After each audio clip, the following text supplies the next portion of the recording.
Hey, hey, hey! So it's the Angry Inch here, and yes, we do got another AoE commentator out.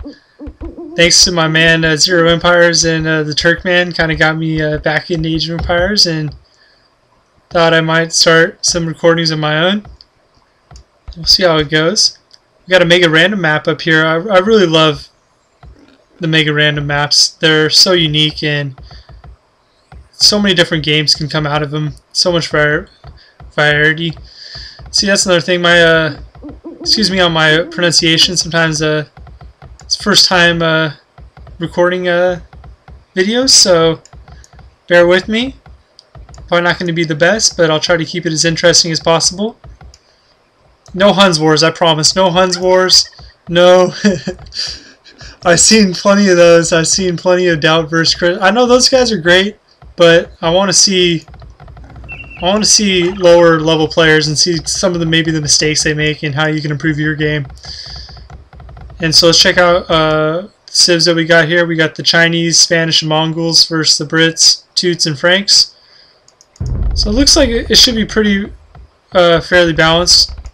Especially if you look at the just so much gold. Look at all this gold. There's like 20 piles of gold right there. There's gonna be no problem for resources for anyone. So we're gonna see good units, good action. Should be a good game. I have watched it once. I tried to make a recording, played through it, and found out my voice recorder wasn't on. So a little bit of a learning curve, but I'll get over it. And yeah, I've been playing, so I started playing Age of Empires when I was in, I don't know, I was probably like 10 years old, like when it first came out, like 12 years ago. And yeah, and I learned something today, or a couple weeks ago actually, that that the team bonus applies to everyone that's allied with you. So for instance, the Chinese get plus 45 food. So that not only applies to their farms, plus 45 food to their farms, not only applies to their farms, but also to his farms and to his farms. So that's, I don't know, I guess maybe I'm just an idiot for not figuring that out, but kind of interesting. And then we got the Mongols being a scout based team, scout and archer based. They get the +2 line of sights with the scout and light cavalry. And the Spanish actually, let me check that real quick. Their trade carts and trade gogs, 33% more gold or 30% faster, something like that. I'll double check that real fast for you guys.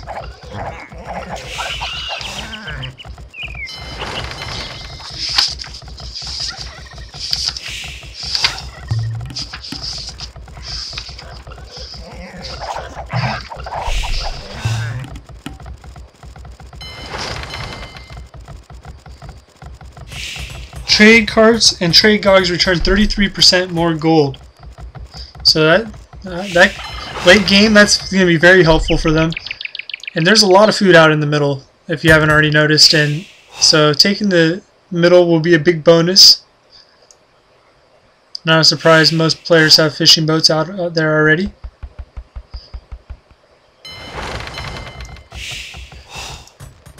There we go, advancing the feudal with 32 villagers. So it is kind of interesting. Probably not worried about getting rushed on a map like this. So much resources. Everyone's going to go for the boom. Plus the militia. I'm beginning to doubt whether the militia are really worth it. They got one more attack than a villager. And maybe a little bit more armor. So maybe not worth it. Maybe. Depends.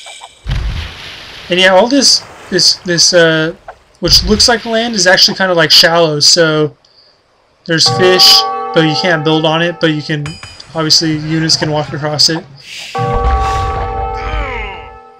Got some galleys out for red and orange. Well, we got a quick castle coming up for quick castle age for Kiss.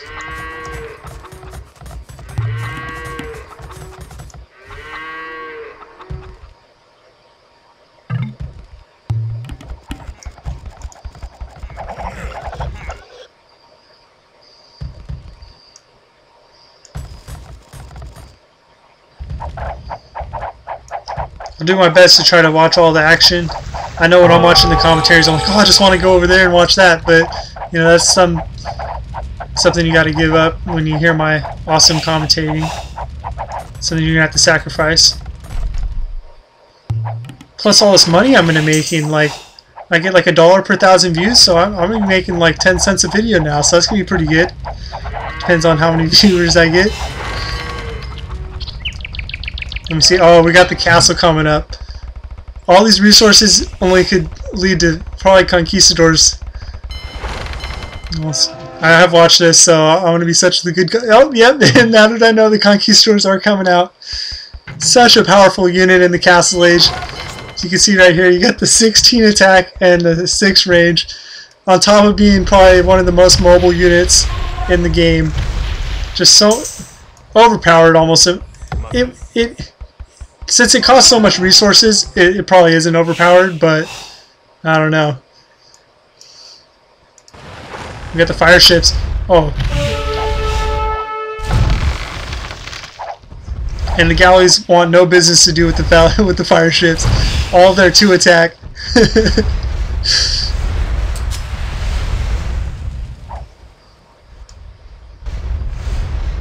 Got some idle fishing ships there. Not sure what that's. Oh, he's trying to not get killed by the fire ships. That's why.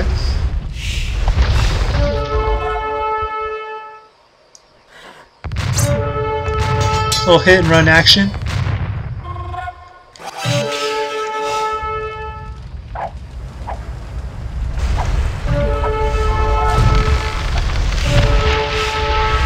They got the fire ships maybe a little underused from the videos that I've watched,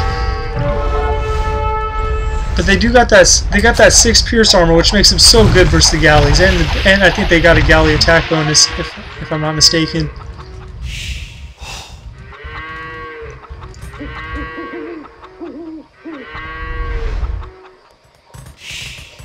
Yeah, all these players from China, I don't think I mentioned that so far. You can see probably by the chat some weird gibberish coming up. I don't have the Chinese characters loaded on my computer or anything, so... Oh, we got the conquistadors. Oh, yes. I don't know if any of you guys played the old-fashioned Castle Blood Fair, where the Spanish were so good. You get the Spanish in the old Castle Blood Fair, and oh man, they're so good. Because you could get 200 of them. Those were the days back on the zone. They discontinued the zone like 6 years ago. Sure, all you guys